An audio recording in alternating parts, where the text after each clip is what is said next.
마태복음 7장 6절. 한번 읽어보시게요. 시작. 거룩한 것을 개에게 주지 말며 너희 진주를 돼지 앞에 던지지 말라. 그들이 그걸 발로 밟고 돌이켜 너희를 찢어 상하게 할까 염려하라. 제가 옛날에 이 말씀을 가지고 복음을 아무 데나 가서 전하지 말아라 참 많이 얘기했어요. 듣도 않을 때. 그래서 점쟁이들이라든가 승려들이라든가 너무 고약한 스크루지 영감 같은 사람들에게는 우리가 복음 전하는 걸 상당히 꺼려했어요. 개한테 거룩한 거 주지 마라. 우리의 복음은, 우리의 하나님의 말씀은 바로 거룩한 것이다. 그것들을 개에게는 주지 말라. 듣지 않을 자에 주지 마라. 오히려 복음을 전하다가 너희가 거기에 찢겨져 상하게 될까 두렵다. 그래서 그 사람들이 복음 전하는 것 때문에 옛날에 그 고구마 전도왕 그 목사님도 집사 때 점쟁이를 전도했잖아요. 점쟁이 무당을 전도로 갔다가 무당이 처음에는 문을 열고 예수 믿으세요 소리 지르고 그 뒷날도 가 문 열고 똑같은 예수 믿으세요 그랬더니 그 뒤부터 이제 점쟁이가 이 무당이 소금을 갖고 기다리고 있더랍니다. 예수 믿으세요 물을 갖다 찍들고 소금을 갖다 찍들고 그래도 또 그 시간 되면 또 가서 예수 믿으시오. 결국은 그 사람이 예수 믿게 됐죠. 세상에 아무리 악한 사람도 고집스러운 사람도 반드시 하나님 앞에서 우리는 절대 불신은 절대 우리의 믿음이 불신이 돼서는 안 된다는 겁니다. 그 어떤 악한 사람도 완고한 사람도 하나님이 하시면은 변화될 수 있다는 거죠. 특히 귀신을 섬기고 있는 무당들, 이 사람들의 변화는 정말로 오히려 우리 일반적인 사람들의 그 어떤 것보다도 영이 잡혀 있는 사람들이기 때문에 더 복음을 받아들이기가 더 힘이 들 수 있다는 거죠. 그럼에도 불구하고 그들이 복음을 받고 전도가 되고 그들이 변화가 되고 새로운 삶으로 전환되는 그런 기적들이 너무나 많다는 거죠. 그래서 우리는 우리 주변에 절대 이 사람만은 안 돼. 이거는 없다는 거예요. 근데 저 말씀으로 통해서 우리가 과거에는 많이 전도하는데 저 말씀으로 통해서 우리 스스로가 거르는 거예요. 저 사람이 개인지 저 사람이 돼지인지 아니면 그 사람에게 이 말을 전할 때 받아들일 수 있는지 그거는 결국은 내 개인적인 내 중심적인 생각이었어요. 나를 잘 받아주면 나한테 해코지 안 하면 나한테 그냥 별반 어떤 대꾸를 해주지 않고 무리한 대꾸를 해주지 않는다면 우리는 그 사람을 복음의 가능성을 가지고 전도를 하죠. 그러나 우리에게 저런 모습으로 우리를 발로 밟고 우리를 찢어버리고 상하게 하는 사람들 앞에서는 우리는 결코 그 일을 못해요. 그리고 우리가 스스로가 개다 돼지다 이렇게 취급해버린다는 거죠. 유대인들에게 거룩한 것은 뭐냐면은 성전이에요. 유대인들에게 가장 거룩한 건 성전이에요. 그 다음에 제사장들이에요. 성전과 제사장을 떠올려요. 거룩, 그들에게 거룩 그러면은 가장 거룩한 곳이 어디냐? 하나님의 성전과 하나님의 성전 안에 그한 제사장들이라는 거죠. 그래서 이 사람들은 거룩하게 구별된 사람들이에요. 거룩하게. 그래서 그들은 거룩하게 구별되어 있기 때문에 그들 자체가 거룩이라는 거예요. 그래서 거룩한 제물 중에 더 거룩한 제물은 누구냐? 제사장들이에요. 여러분이 드리는 제물보다도 더 거룩한 거는 바로 제사장들이라는 거죠. 여러분이 아무리 깨끗하고 정결한 제물을 가지고 온다 할지라도 그보다도 더 거룩한 거는 제사장들이에요. 그래서 속죄제를 하타라고 말해요. 하타나 아셈은 속건제를 말하고 있고요. 그래서 하타나 아셈을 하나님 앞에 제물로 드릴 때에 제사장 몫이 있다는 거예요. 제사장이 반드시 취해야 할 몫이 있어요. 그래서 속죄제를 줄 때 제사장 몫을 따로 고기를 정해놔요. 그리고 정해놓고 이 부분은 하나님께서 제사장에게 돌릴지니라 라고 말했어요. 그래서 위로 흔들고 아래로 흔들고 또 요제로 드린 예물, 이 예물도 제사장 목으로 돌아가요. 다리 부분들, 주로 다리 부분들이 주로 제사장 목으로 많이 돌아가죠. 자, 이런 것들은 정한 시간 내에 정한 장소에서 먹어야 돼요. 그것도 제사장들이. 그러니까 아무 때나 먹는 거 아니에요. 이 제물도 제사장 거룩한 이 제물을 정한 시간에 정한 장소에서 정한 제사장들 거룩하게 구별되어 있는 제사장들이 그날 모든 제사를 집례하거든요. 수많은 제사장이 있지만은 그날 특별히 제사를 드리도록 집례할 수 있도록 제비 뽑고 또 뽑고 제비 뽑아 또 뽑아서 구별된 사람들이 와서 하나님 앞에 제물을 드리는데 제사 집례를 하는데 성전 안에서 그 모든 일을 행하죠. 그 사람들에게만 주어지는 제물이 따로 있어요. 이 사람들, 그래서 우리 병권사가 죄를 짓고 나서 제물을 하나님 앞에 속죄 제물을 드렸으면 그 제물은 반드시 제사장인 목사님이 딱 먹어야 죄가 완결로 속죄가 되는 거예요. 제사장이 안 먹으면 속죄가 안 이루어져요. 구약의 시대 그랬어요. 하나님께서 그렇게 예물을 드리는 방식을 규정해 주셨다는 거죠. 그래서 반드시 제사장이, 거룩한 제사장이 그 제물로 속죄제 제물을 드린 그 제물을 거룩한 제사, 하나님이 그때 정하신, 제비 뽑아 정하신 그 제사장이 먹어야만 속죄의 완결이 이루어져요. 안 먹으면 끝까지 안 먹으면은 나 배가 불러서 안 먹겠어. 지금 몇 사람이 속죄 제물을 드렸어. 나 이거 못 먹어. 도저히 먹을 수가 없어. 안 먹으면은 그 책임은 이제 제사장이 져야 돼요. 병권사의 죄를 속죄시키지 못한 그 책임을 제사장이 지는 거예요. 그래서 저는 언젠가부턴가 누가 뭘 사주면 기어이 한 숟가락으로도 먹으려고 애를 써요. 못 먹을지라도, 먹고 설사할지라도, 아 이거는 내가 먹어야겠다. 그게 속죄제물로 드는 게 아니고 그냥 대접해 준 거지만 그것이 축복으로 이어지기를 바라면서, 그래서 이렇게 제사장이 제물을 먹음으로 통해서 제물 드린 자의 속죄와 속건, 그러니까 잘못된 행동에 대한 그 용서가 완벽하게 하나님께 받아들여지고 제사장이 먹음으로 그 제물이 완벽하게 하나님께서 받아들여진다는 거예요. 내 먹지 않으면 제물 드린 자의 속죄와 그 속건의 문제가 그대로 있기 때문에 이 철저한 하나님의 대리자 제사장들은 그에 대한 책임을 반드시 제사장이 책임진다는 거예요. 그때부터는. 병권사 죄는 제사장이 책임져야 되는 거예요. 그래서 그 책임으로 죄에 대한 대가를 제사장이 받는 거예요.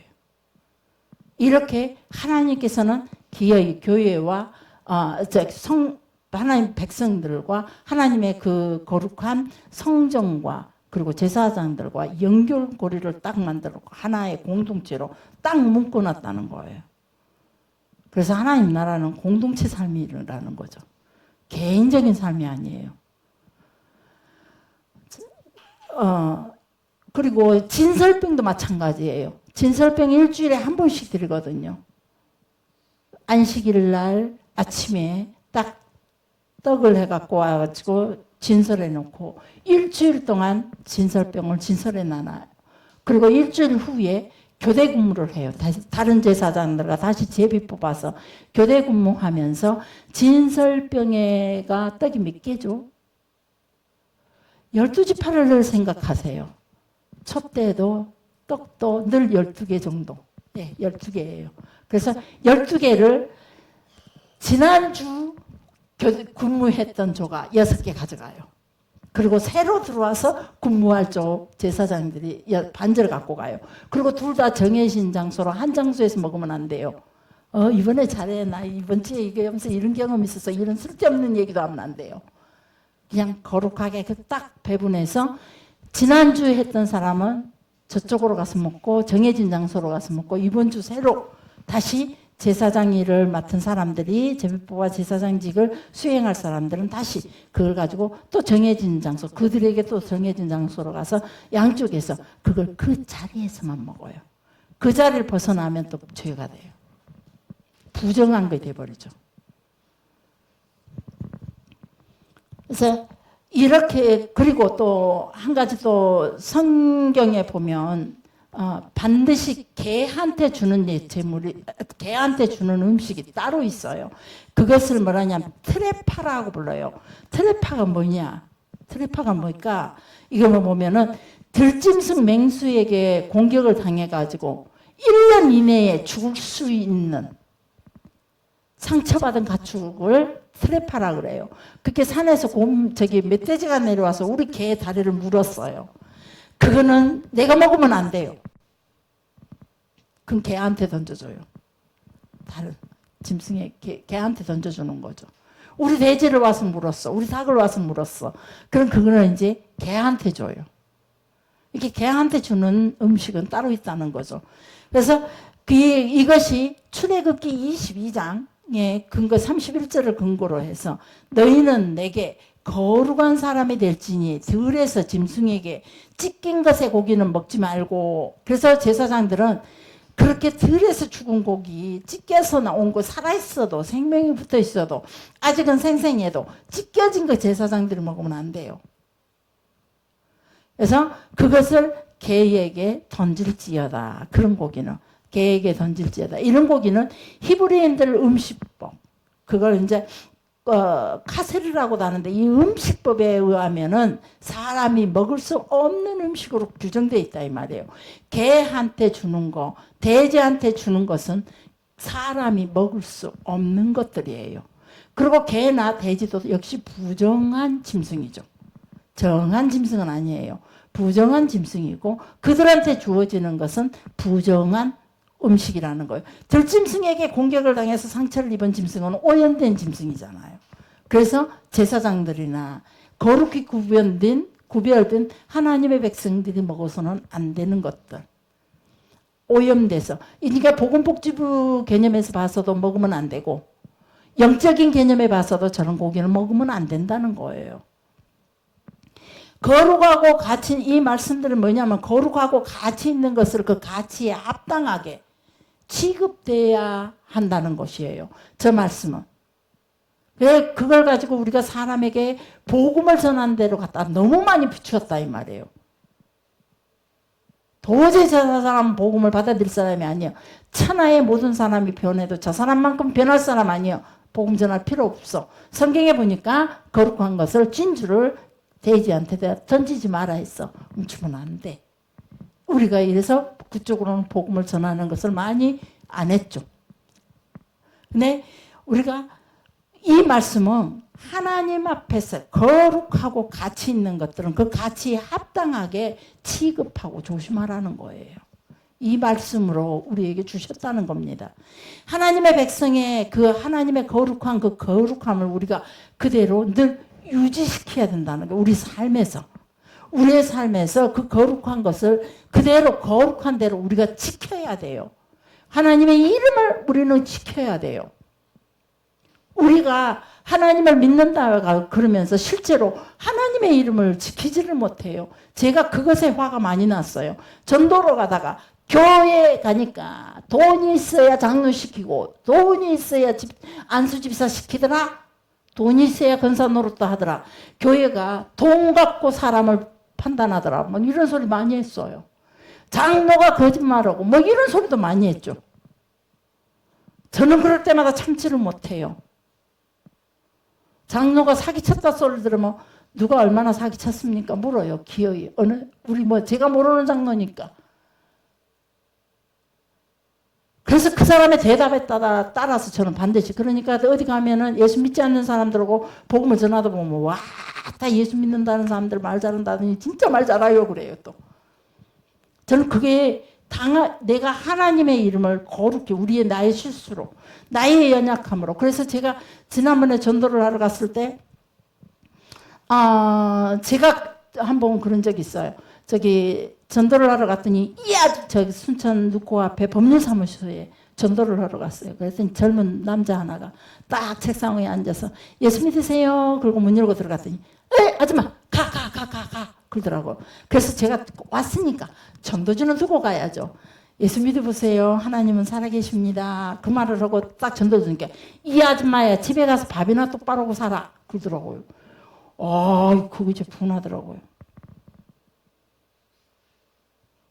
이게 나는 자기 살리려고 왔는데 자기 영혼 지옥 안 가게 가려고 왔는데 그래서 딱 앉아서 시작을 했어요. 저기 뭐냐 하나님은 역사의 주인이십니다. 이 세상 우주 만물의 역사의 시작이 하나님께로 시작됐고 모든 학문과 모든 지식의 근본이 하나님께로 시작됐습니다. 우리의 생명의 근본도 하나님께 시작됐습니다. 그랬더니 이 아줌마야 역사세가 어디가 하나님이 있어 그러더라고요. 내가 역사서 공부를 한 사람이요 하면서 그러더라고요.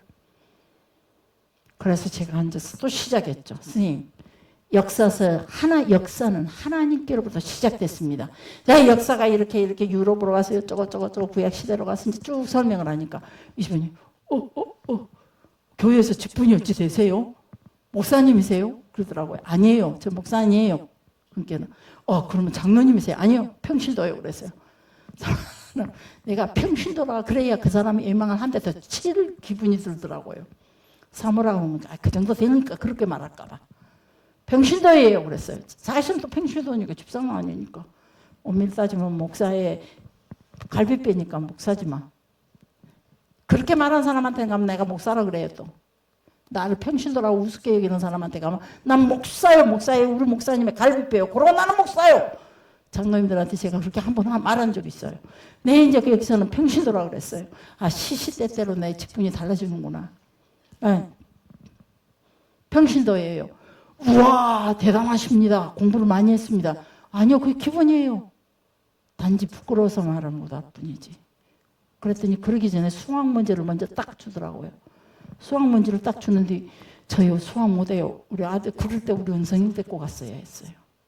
우리 남은석 목사는 수학을 정석으로 안 풀어요. 이상하게 푼데 정답은 똑같대요. 근데 남은석 목사는 수학을 정석으로 풀어요. 그래서 호성이한테 신기하다 그래요. 이상하게 희한하게 문제를 푸는데 이상하게 정답은 같대요 또. 네, 남은석 목사를 데리고 갔어야 되는데 제가 수학은 저는 제로빵이에요. 공만 그냥 수학 나오면 머리가 아파요. 수학 문제를 딱 내놔요. 지식이 하나님께로 왔다면 당신의 신에게서 왔다면 이거 풀어보시오 그러더라고요. 딱 보고 풀 수가 있어야죠. 그래 고개를 숙였어요.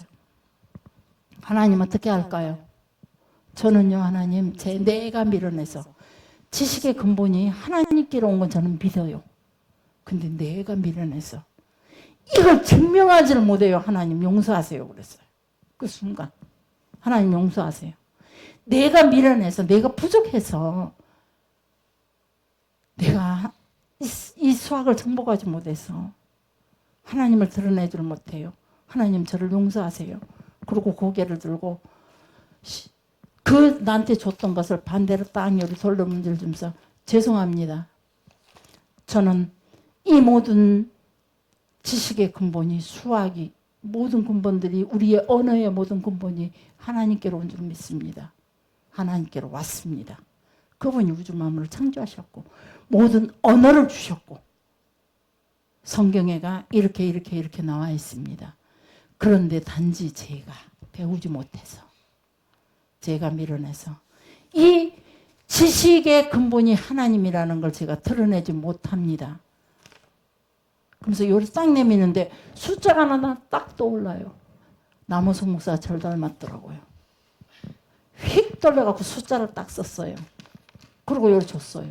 그랬더니 어떻게 풀었어 그러더라고요. 몰라요.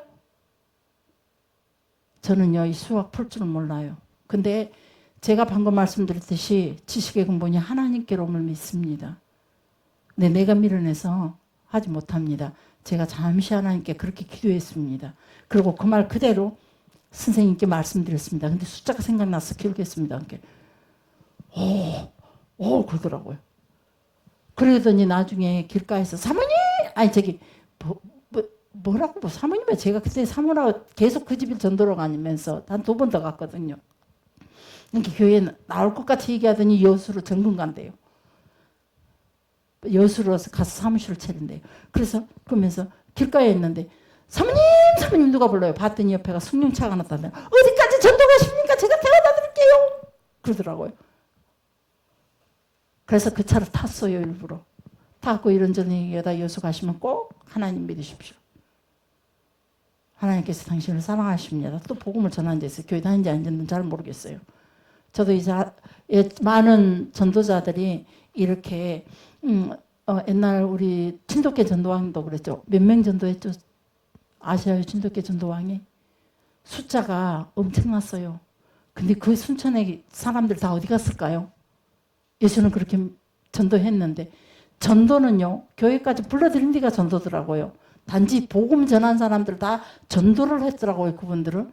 부산서 한번 저희 중교에 있을 때 또 전도하신 분들을 초청했는데 전도를 엄청 했더라고요. 결실이 미치냐 이거 문제죠. 봤더니 결실은 얼마 안 돼요. 단지 복음을 전한 게 전도라고 다 취급했더라고요. 그래서 저도 여기서 지금 전도하고 있어요. 2, 6, 8, 한 20명 좀 못 되네요. 오늘 시간에 지금 저 전도했어요. 저 전도 엄청 전도왕이에요. 지하상가 다 쓸었어요. 저기 연양상가를 몇 번이나 쓸었나요? 우리 전 시내를 거진 다 쓸었어요. 제가 진짜 전도왕이에요. 상가마다 다 들여다보고 매일같이 상가를 돌면서 시간을 잡아가지고 복음을 전하기도 했어요. 몇십 분씩 앉아서 한 3, 40분씩 앉아서 성경 말씀을 가지고 복음을 전하기도 하고. 그렇게 따진다면 저도 엄청난 전도왕이죠. 그 사람들이 다른 교회들도 많이 갔고. 이런 것들을 우리가 우리가 그 진주라는 건 귀한 거잖아요. 귀한 거를 대지 앞에 우리가 던지지 않듯이 우리가 귀하게 여기는, 거룩하게 여기는 것들을 함부로 취급하지 말아라. 이 뜻이에요, 저 말씀이. 우리가 가장 귀한 것은 돈인가요? 그런 세상 사람들이 가지고 있는 중요 쟁점이죠. 우리가에게, 그리스도인들에게 가장 귀한 것은 무엇이냐? 하나님이시죠. 하나님께 속한 모든 것들이 우리에게는 아주 귀한 거예요. 거룩한 거예요. 그 거룩한 것들을 함부로 취급하지 말아라. 이 말씀이에요. 거룩한 것은 우리가 거룩한 대로 지킬 줄 알아야 돼요.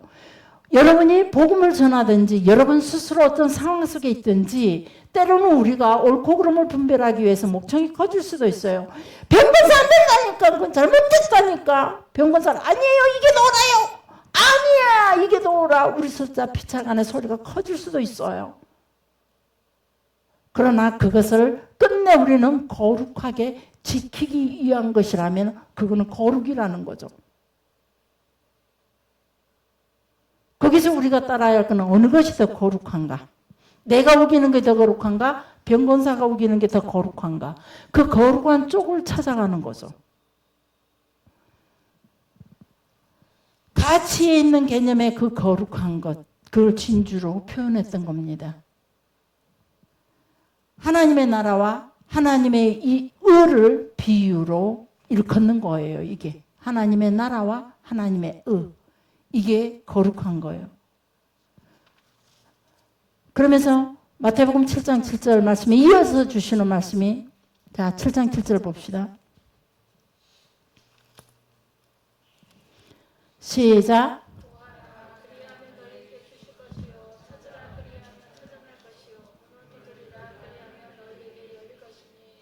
아멘. 구하라. 그러면 너희에게 줄 것이라. 자, 고대 아버지의 역할은 가족을 부양하고 모든 생존의 기반을 제공하는 것이죠. 고대 아버지의 이치는 모든 것의 근원이 되는 존재였어요. 근데 언제부턴가 지금 와서 보니까 여성상위 시대가 되어져 버렸죠. 난 교회 안에서 지금도 얘기하는 건 물론 남자분들이 여자를 보호하고 지키는 부분이 있어야 돼요. 이 고대 남편, 고대의 아버지의 역할은 철저하게 갈비뼈를 보호하는 일이요, 가족을 부양하고 생존의 기반을 제공해 주는 것. 그래서 모든 것에 근원의 역할을 감당하는 것. 그것이 남자의 하나님 대신 대리자의 역할이라는 거죠.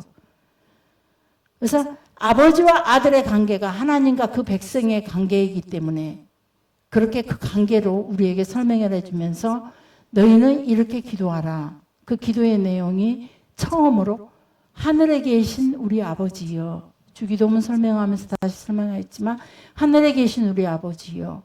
그 존재 하나님의 존재를 아버지로 빗대어서 하나님께서 말씀하시는 거예요. 하나님께 구할 수 있는 것은 하나님께서, 우리가 하나님 앞에 구할 수 있는 것은 하나님께서 아버지로서, 아버지로서 자녀들에게 공급하셔야 할 의무와 책임이 있으시다는 거죠. 하나님이 나를 먹여 살릴 의무와 책임이 있으시다는 거죠. 나의 삶을 땅에서 추운 겨울날 따뜻하게 입히시는 게 아버지의 책임이죠. 나의 눈물을 닦아주시는 게 내 아버지의 책임이죠.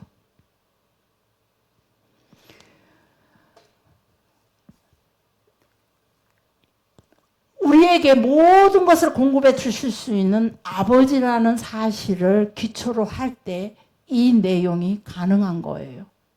이것이 하나님이 과연 우리에게 모든 것을 공급해 주실 수 있느냐. 지금까지 설명했던 것처럼 모든 것의 근원이 되고 시작이 된 알파와 오메가가 되시는 그 하나님께서, 그리고 우주 만물을 창조하신 말씀 한마디로 모든 걸 이루신 그 하나님께서 과거나 현재나 미래나 동일하게 과거의 그 고대 시대 사람들에게나 중세 사람들에게나 지금 현재를 살아가고 있는 우리들에게나 앞으로 종말의 시대를 살아가고 있을 저 다음 세대에게나 동일하게 흔들리는 그림자도 없으시면서 그들에게 모든 먹을 것과 입을 것을 공급해 주시는 분이 바로 아버지여야 된다는 거예요. 공급해 주실 수 있는 조건을 가진, 이것이 우리에게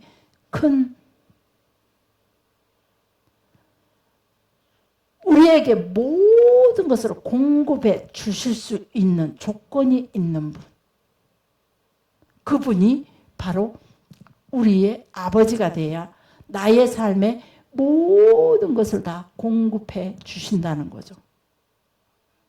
아멘. 이 믿음이 여러분 속에 정확하게 이 개념이 세워지고 이 사상이 여러분을 지배하고, 그리고 이 믿음이 정확히 세워질 때에 이러한 삶이 여러분의 삶이 될 거라는 겁니다.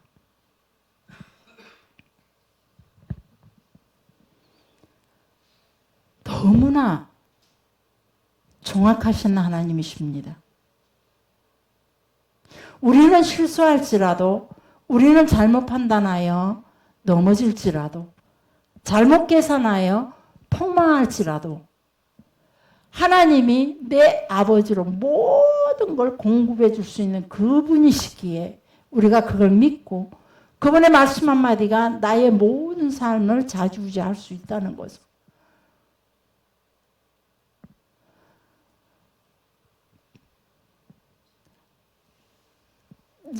그게 조건이 뭐냐, 내가 바로 하나님을 아버지라고 믿기만 한다면, 이게 조건이에요.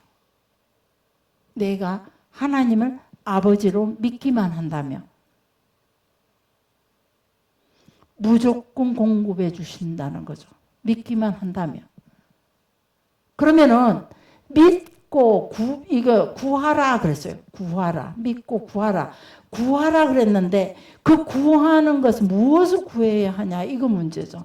우리는 우리의 의식주를 성경에 보면 뭐라고 하냐면, 너희는 너희 먹을 것과 입을 것과 마실 것을 위해서 구하지 말라. 그는 이방인들이 구하는 것이라. 너희는 오직 그 나라와 그 의를 구하라 라고 말씀해 주고 있어요. 우리가 하나님의 자녀임을 언급하면서 하나님의 일과 하나님의 생명과 그런 연결된 일들을 할 때에 하나님은 이 모든 것을 우리에게 공급해 주신다는 거예요. 우리가 하나님의 자녀임을, 당신은 나의 아버지입니다, 이 고백이 중요하다 이 말이죠. 구하라 그러면 주신다고 약속 안 했습니까? 당신의 자녀, 내가 아버지는 고기를 달라 그러면 뱀을 주지 않는다 했습니다. 떡을 달라 그랬더니 돌을 주지 않는다 했습니다. 자녀가 원하는 것보다 더 좋은 것으로 주신다 했습니다. 이 아버지의 역할을 제대로 믿고 그것을 강구할 때에, 강구하면서 우리가 하나님의 일과 하나님의 생명과의 연결되어 있을 때에, 그래서 결론적으로 무슨 말이냐면 하나님의 규례와 계명 아래 순종하며 따라갈 때에, 그때에 하나님의 자녀로서의 모든 것들을 공급받을 수 있다는 겁니다. 그리고 성경에 보면 우리가 해야 할 일이 무엇입니까? 라고 했을 때 하나님의 백성들, 하나님의 자녀들이 해야 할 일은 바로 곧 하나님의 일을 하는 것이라 했습니다. 예수님께서 이 땅에 오신 이유도 무엇하러 오셨습니까? 우리는 이렇게들 말합니다. 그 말이 결코 틀린 말이 아닙니다. 나를 위하여 십자가에 죽으시러 오셨고 나를 살리시러 저 영원한 천국으로 구원하시기 위하여 오셨다. 이 말이 100% 맞는 말입니다. 그러나 다른 말로 표현한다면 예수님이 이 땅에 오신 이유는 아버지의 일을 하기 위해서라고 말했습니다. 요한복음에 보면 내가 이 땅에 온 거는 아버지의 일을 하기 위함이라. 하나님의 자녀라면, 하나님의 백성이라면 당연히 우리는 아버지의 일을 하는 것이다. 예수 그리스도를 믿는 것은 무엇이냐? 예수님, 내가 주를 믿어요. 내가 십자가에 죽으시고 나를 위해서 2000년 전에 십자가에 죽으시고 내 죄를 사하여 주시고 나를 구원하시고자 예수님께서는 십자가에 죽으셨습니다. 그 예수의 피를 내가 믿습니다. 그러니 그 피로 나를 덮어주소서라고 내가 주님 앞에 구했을 때 그 피는 나를 덮지 않았어요. 결론적으로 하나 결코 예수님은 그 자리에 나의 증인으로 나오지 않으셨어요. 그런데 그 다음 하나님께서 내게 주시는 말씀이 세상에 다시 돌아가서 하나님의 일을 하라는 거죠. 하나님의 일을 해라. 목사의 아내로서 집에서 남편과 아내에게 밥 해주는 주부의 그런 모습이 아닌 하나님의 나라와 의를 위해서 그 일을 하라는 거예요. 그래서 내가 내게 생명을 다시 주겠다. 내 때가 아직 죽을 때가 아니다. 내 육신의 생명을 내게 허락하겠다. 그리고 저를 땅에 다시 보내셨다는 거죠.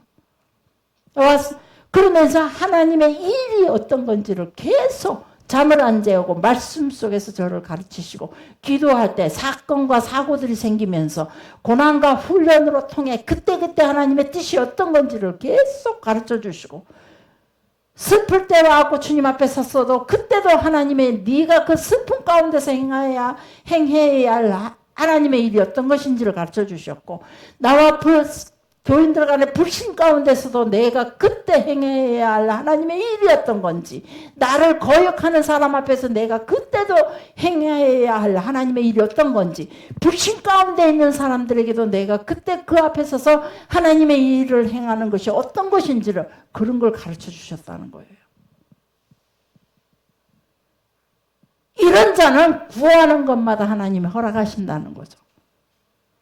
이 구하는 거는 우리의 육신에 우리는 그 구하는 것이 가만히 보면 인간의 욕망과 욕심에 의해서 대부분이 구하고 있어요.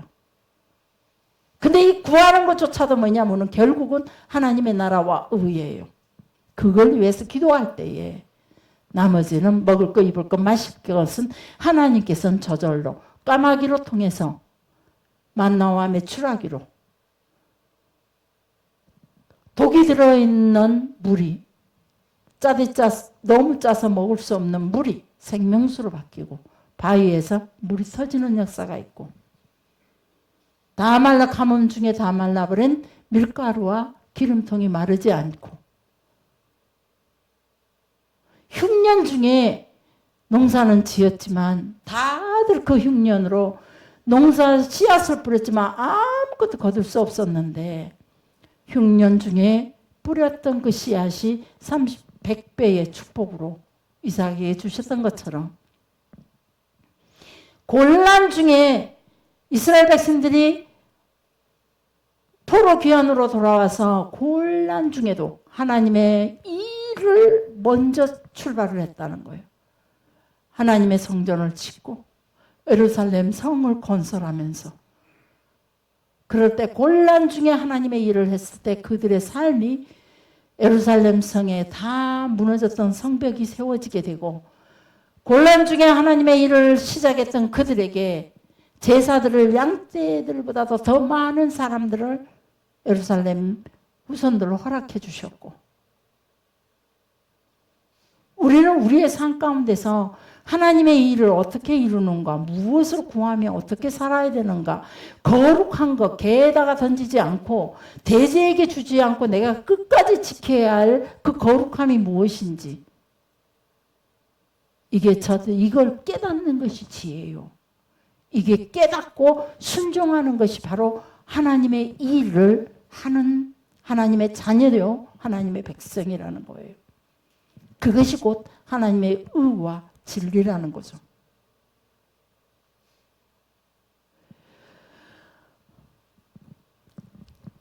하나님의 자녀로서 해야 할 일, 하나님의 일, 우리가 하나님 나라와 그 나라를 드러내기 위한 것이어야 한다는 겁니다.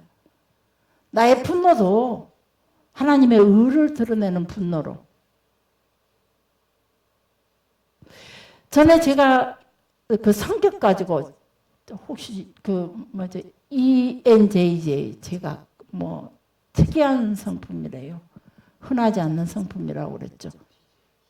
아니요, ENJJ예요. 확인해 보세요. 있어요. 저도 인터넷 또 쳐봤어요. 집에 가서 고집사님이 똑같이 말했어요. 그래서 집에 가 쳐봤더니 ENJJ가 또 나와요. 쳐보세요.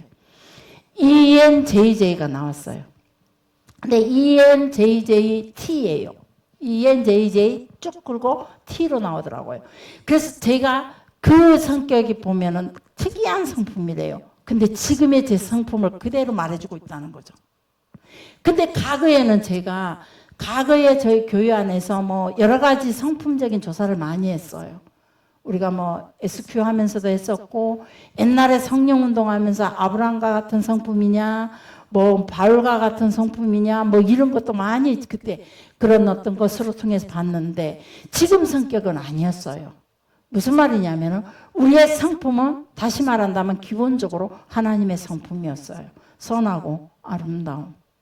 하나님의 성품을 거룩하고 아름다운 성품이었어요. 그게 살면서 내 삶의 속에서 내가 어떤 기대를 가지고 사느냐, 어떤 소망을 가지고 사느냐에 따라 바뀌기 시작하더라는 거죠.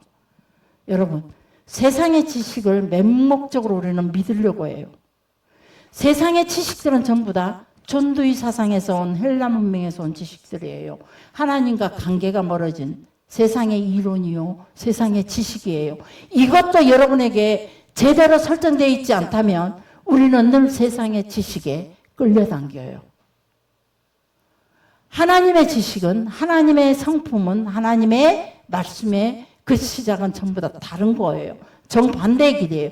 헬라 문명은 존두의 사상으로 통해서 처음에 알렉산더로 통해서 온 세상으로 퍼진 그 문명이 교육 사상으로 바뀌면서 존두의 사상이 한국교회 교육으로, 우리나라의 교육으로 먼저 들어오면서 소크라테스 교육 사상보다도 존두의 사상이 먼저 들어와서 편만하게 자리를 잡아버린 거죠.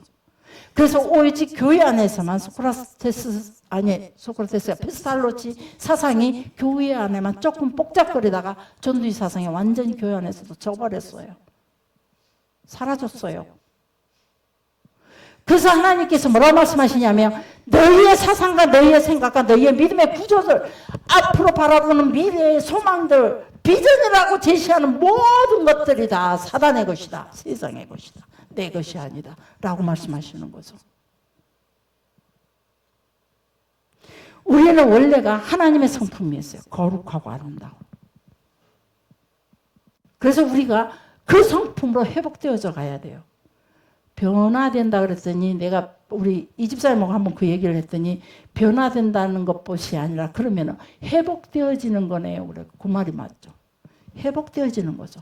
우리가 하나님 앞에서 하나님의 말씀을 따라 살면서 규례와 법도 안에서 살기, 세상의 규례와 법도 지식과 세상에 가지고 있는 상식들이 우리의 모든 것들이 갖고 세상의 욕망과 우리의 욕심을 위해 살아가는 모든 것들을 옷 입고 생각과 사상들이 철저하게 박혀있는 우리가 규례와 계명 안에 사는 것은 정말로 쉬운 일이 아니라는 거예요. 정말로 쉬운 일이 아니에요. 그 안에서 우리를 다시 말씀과 계명으로 다시 회복되어져 가야죠. 작은 계명 하나에 순종하면서 작은 말씀 하나에 따라가면서 작은 계명일지라도 버리지 않냐고 그걸 지켜가면서 우리가 다시 하나님의 그 주신 성품과 하나님의 기본적인 그 거룩성을 가지고 우리가 계속 회복되어져 갈 때에 그때에는 이 성경의 모든 약속되어진 것들이 바로 우리 것이라는 거예요. 우리는 조금 더 세상에서 그걸 바꾸지 못하면서 여전히 하나님께 구하기를 원하고 있다 이 말이에요. 그래서 우리 세상에 우리 스스로가 하나님의 주신 말씀을 정말로 세밀하게 따져보면요. 세상의 규례와 법도 세상이 가지고 있는 비전과 꿈, 사상과 문화들을 거꾸로 가는 게 하나님 나라예요. 다시 뒤돌아서 지금 열심히 세상과 함께 발맞추고 가던 우리들의 걸음을 딱 뒤로 돌아서 반대로 하나님께로 돌아서야 돼요. 그럼 정반대의 삶이 되는 거예요. 이것이 이 싸움이 힘들더라 이 말이에요. 작은 거 하나에도 내가 하나님의 법을 따르다 보니까 세상 것을 포기해야 할 것이 너무 많아요. 친구도 포기해야 되죠. 친구도 포기해야죠. 물질도 포기해야죠. 나의 쾌락과 즐거움도 포기해야죠. 나의 너무나 많은 것들을 포기해야 할 때가 너무 많더라고요. 이것이 싸움이죠. 이 싸움에서 내가 어떤 사상과 생각을 가지고 철저하게 싸우냐에 따라 강력한 성품으로 바뀌기도 하고 흐지부지 물구덩한 사람들이 보면은 이쪽도 저쪽도 발 한가 양쪽의 세상과 하나님 나라 양쪽을 거치고 어정쩡히 가는 사람들이라 이 말이에요. 오늘 한 가지만 분명할 것이 아니라 우리의 모든 삶 속에서 하나님의 말씀으로 우리가 분명해져야 된다는 거예요.